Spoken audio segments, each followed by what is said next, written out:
Buenos dias, damas y caballeros. Nakakatuwa, dito ko sa old residence namin dito sa Quezon City.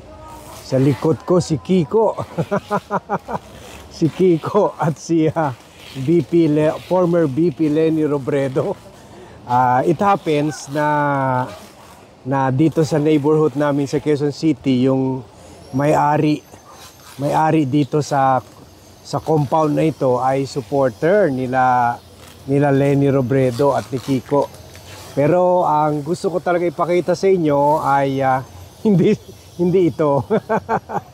Ang gusto ko ipakita yung building ni Bat, commercial building. 6-story building natin yan. At dito yan sa Doña number 9. Okay lang sabihin ko yung complete address dahil hindi na ako nakatira dito. Paminsan-minsan na lang ako bumibisita dito tulad ngayon. Number 9, Doña Isidora Street, Don Antonio Heights, Diliman, Quezon City. Dito kami along Commonwealth. Don Antonio, malapit ang labas namin dito sa Commonwealth. So, commercial area na rin ito. Kung tulad ng kikita nyo, medyo magulo na rin kasi katabi namin itong warehouse ni Shopee. Kaya siguro yung iba sa inyo nakapunta na rito dahil sa Shopee. Lalo na yung mga Shopee deliveries.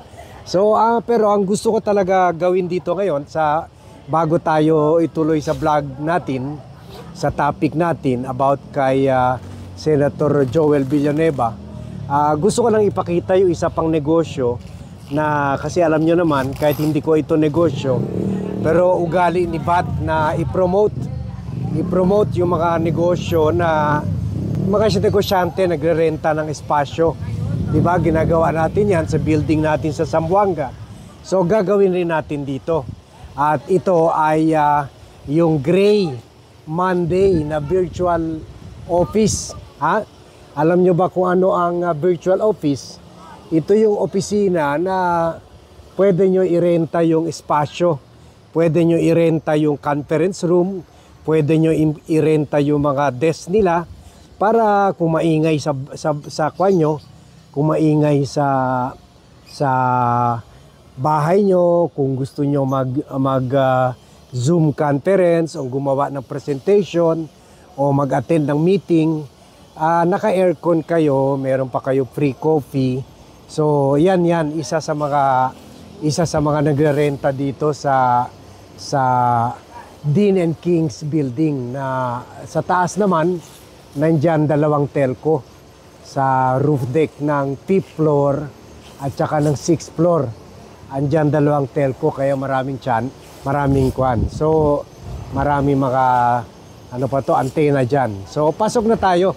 Kasi alam nyo naman na sinasabi ko parang kahit pareho rin sa pinopromote ko yung building ko doon sa commercial building ko sa Zamboanga City. Kahit mag-discuss tayo about politics. Pero kung wala tayong ginagawa na konkreto para tulungan yung kapwa natin, tulungan mga kababayan natin na gumanda yung negosyo, gumanda yung may parking siya, may parking dito So gumanda yung negosyo o gumanda yung magkaroon ng trabaho, kahit maging blue eyes na tayo sa kadidiscuss about politika, wala pa rin saysay kung hindi natin tinutulungan mga negosyo or tinutulungan na magkaroon ng trabaho yung mga kababayan natin, wala rin mangyari. So dito, konkreto, tinutulungan natin yung mga negosyo. At i-promote natin itong Gray Monday morning, Gray Monday virtual office. Open natin ito. Ayan, ito siya. Hello! konting promotion. Could you tell me more about what people can expect sa Gray Monday? Pupunta nila dito sa Gray Monday, of course. i-welcome, papunta po lang na dito sa Grey Monday, i-welcome po namin sila ng mabuti, and meron po kaming unlimited Wi-Fi, internet, Okay, okay. and cafe. Okay, cafe. Ayan. Meron po tayo dyan tea. Oy, may tea rin, no? Paborito ko yung tea ganyan, ah. Yes po. Oo. Iba't ibang tea meron po tayong available. And may honey, kung gusto nila ng honey. Wow, oo. Cold coffee, available po tayo. Anli. Yes po. Oh, okay. So ano mga how when they come here, 'di ba? Meron mga tables dito. They can use any of these tables, 'di ba? Naka-aircon, malamig. Oy, meron pa desk dito, no? Pwede talaga when they do Zoom, 'di ba? Parang opisina talaga para hindi malata na space sharing, no? At saka meron conference room dyan. Can you open that? Oo. Conference natin available for meeting room. Ayan. No, pati anak ko ata nag-meeting dito yung merong mga Singaporean kasama niya, 'di ba? O yan. Ilan makasya diyan? Good for 8 to 10 packs. Plus may TV room pa, no? May TV room, ganon. Oo, yan. O tsaka meron din mga no? Mga coffee at tea. Oo. So Grey Monday, ah. So can you tell me the concept of yung more about the concept of virtual office? For virtual office po, usually ginagamit po ito for rent ng office address. Usually, yung mga na-starting pa lang ng business, ma-afford na kapag tayo ng office nila, pwede po silang mag-rent ng virtual office address. So ito yun, si Grey Monday. Pwede rin ito magiging address nila. Oo. Registration, Oo. para makapag-start ng business po. So, anong rate? For example, individual, like ako, ganun, anong rate? Ang rate po natin dyan starting na 1,680 monthly. Monthly, oo. And then, anytime they can come here. Anytime. Yes po, anytime pwede. For that price. Opo. Pwede po yun. Pero sa desk gagamitin, no? Pero sa desk po, meron po tayong promo, naka-included na po yung office sharing, and pwede rin sila mag-rent na co-working space. Gusto nila. Then, another rate po yun for that. Yung co-working space, oo. Yung, the one you cited, 1,000 1,600. for the membership. Opo, Membership, oo. Office address. Oh, yun na yun. Free coffee, free wifi, free use of the office. Ano po yun? Pwede nilang magamit yung address for business registration. Then if ever na gusto nila mag-add for inclusion ng utilities natin, pwede po yung mag-add. Magkano dapat mag-add? Depende po. Much better po kung i-avail nila is basic and premium. Included na po yung mga utilities natin. Like working, meeting room, and may discount pa po sila sa other services ng Grey Monday. Anong services? Like what services? Like, meron po tayong ads po, marketing, okay. HR, You can help them sa ads and marketing rin, no? Accounting. Okay. Galing, no? Parang package na. So, paano naman yung ito? If I want to rent this, how much should I? Oo. Starting na 699 po. 609. Ilan hours yun? Per hour po tayo. Per hour. Okay na, oo. Kaysa pupunta ka pa yung mga restaurant, marami pang tao. Ito kasi may privacy sila. May privacy, oo. May coffee area na rin sila. Oo, kasi parang maganda yung environment, parang nasa opisina ka talaga. Kaya, di ba, anak ko, dala niya dito kasama mga Singaporean pa eh. Okay sa kanya eh, oo. So,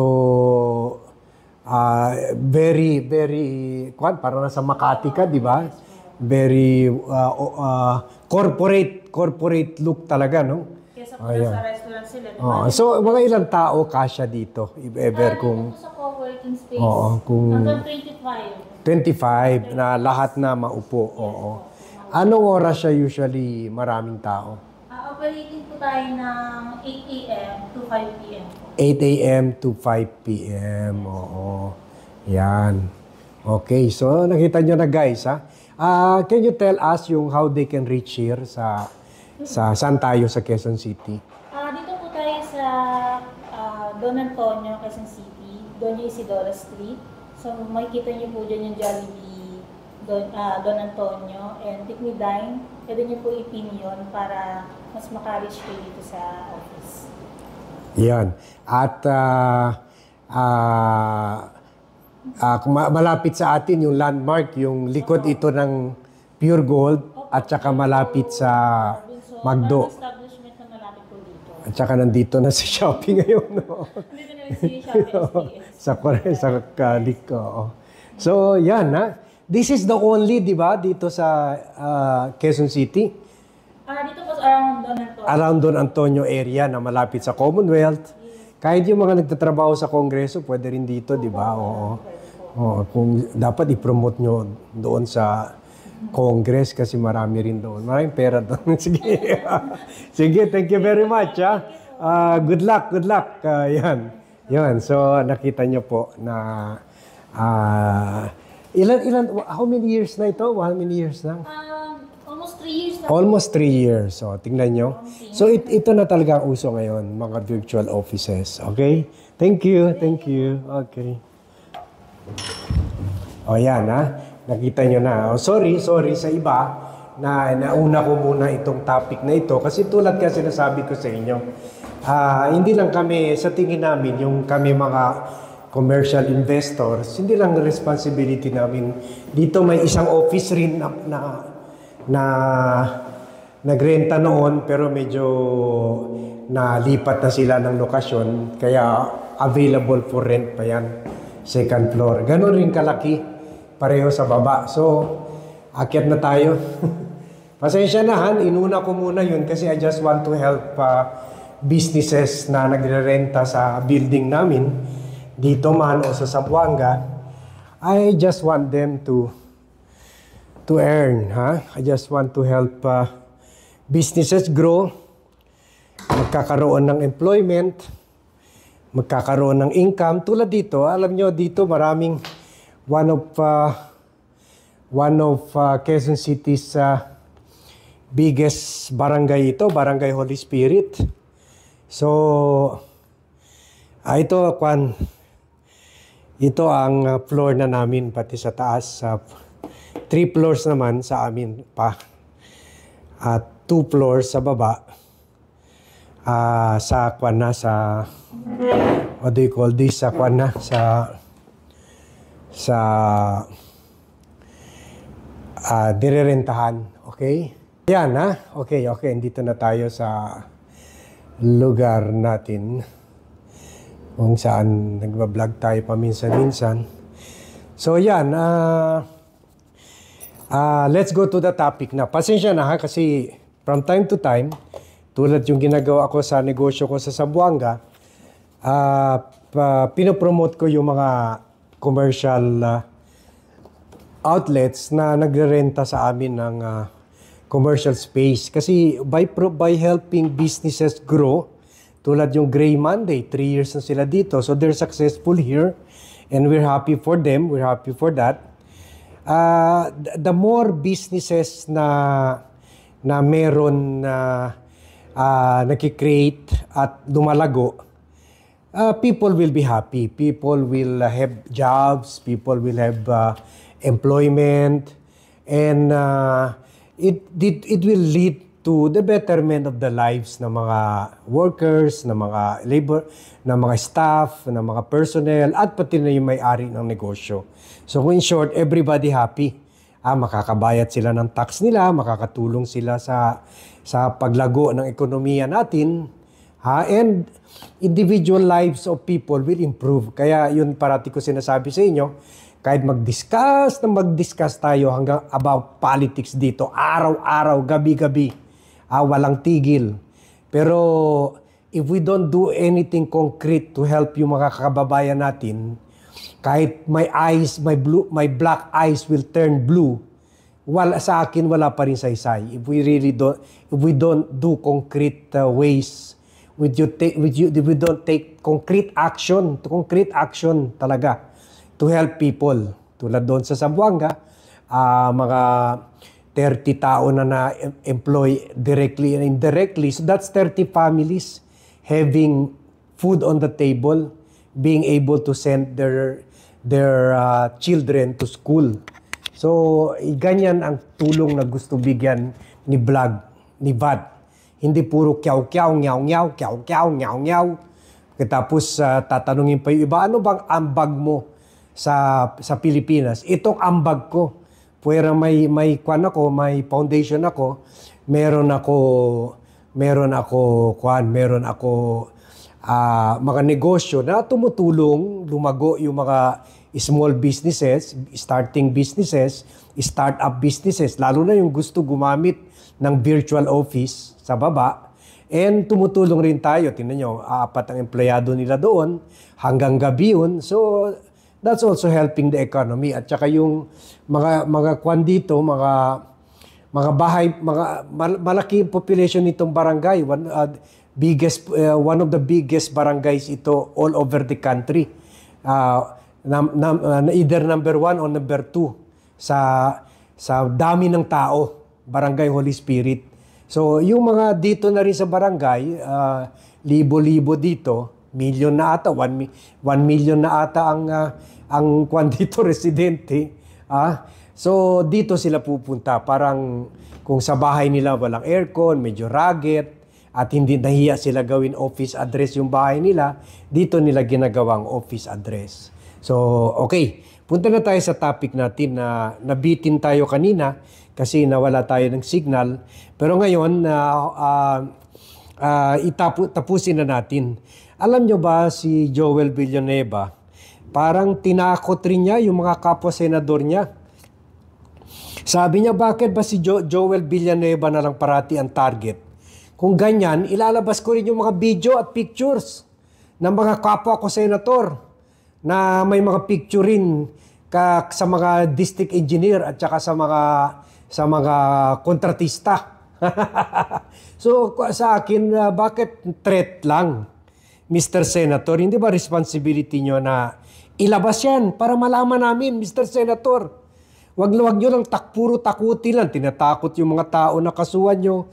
Tinatakot yung mga tao na kwanyo, patahimikin nyo.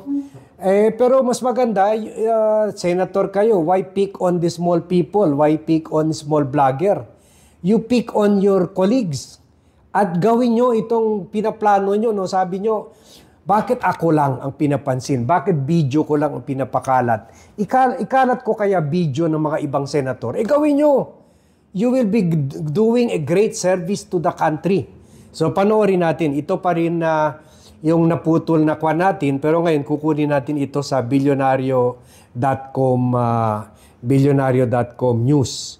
Kung saan parang may threat si Joel na ilabas rin yung mga pictures at video ng mga kapwa senador niya na nakikipag-party o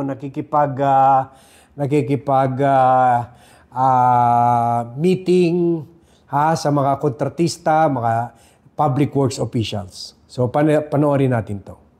Hindi na nakapagpigil si Senador Joel Villanueva sa alegasyong may Ayusin natin. kay controversial former. Hindi na nakapagpigil si Senador Joel Villanueva sa alegasyong may kaugnayan siya kay controversial former. Hindi na nakapagpigil si Senador Joel Villanueva sa alegasyong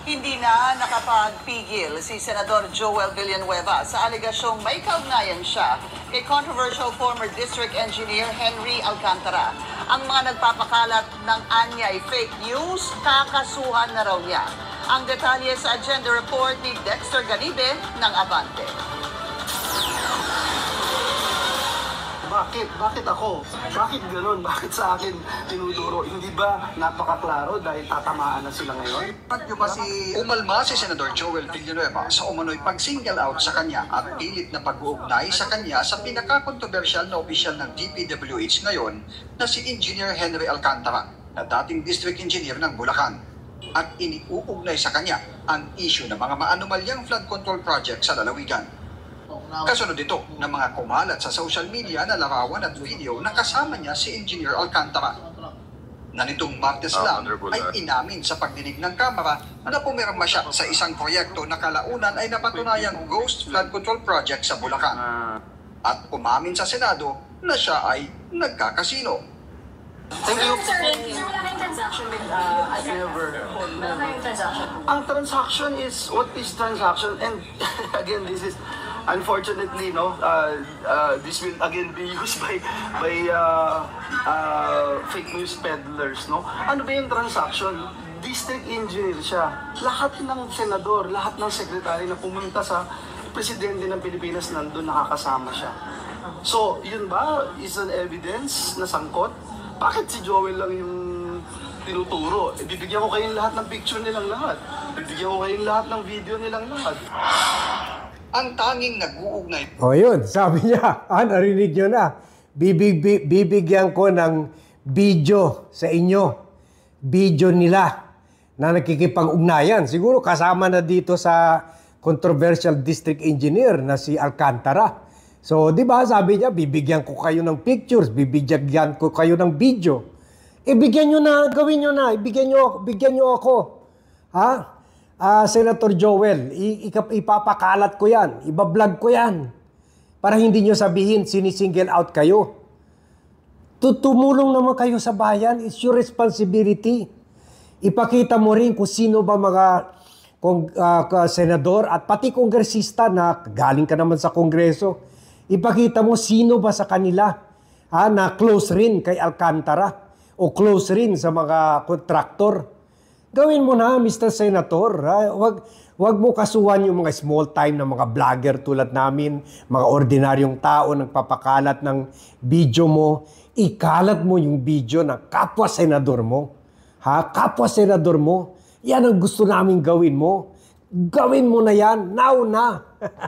Now na. And alam nyo kung gagawin nyo yan, ikalat nyo yung video ni, let's say, video ni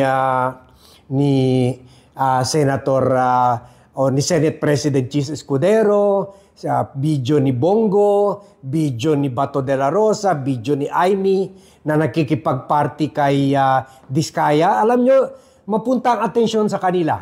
Lalo na kay Chis kasi Senate President yan. Mataas yan. So, mawala yung attention sa inyo. Ito lang ang kwan ko. Ito lang ang advice ko sa inyo. Expose them. Expose them. And the attention will shift to them. Kasi syempre, kahit paano si Aimee na kapatid ng presidente, napaka-controversial yan. Di ba? Kahit hindi lang yung mga present senator, yung mga past senator, sila Bong Revilla, kung may kasunduan kay Diskaya, ilabas nyo rin.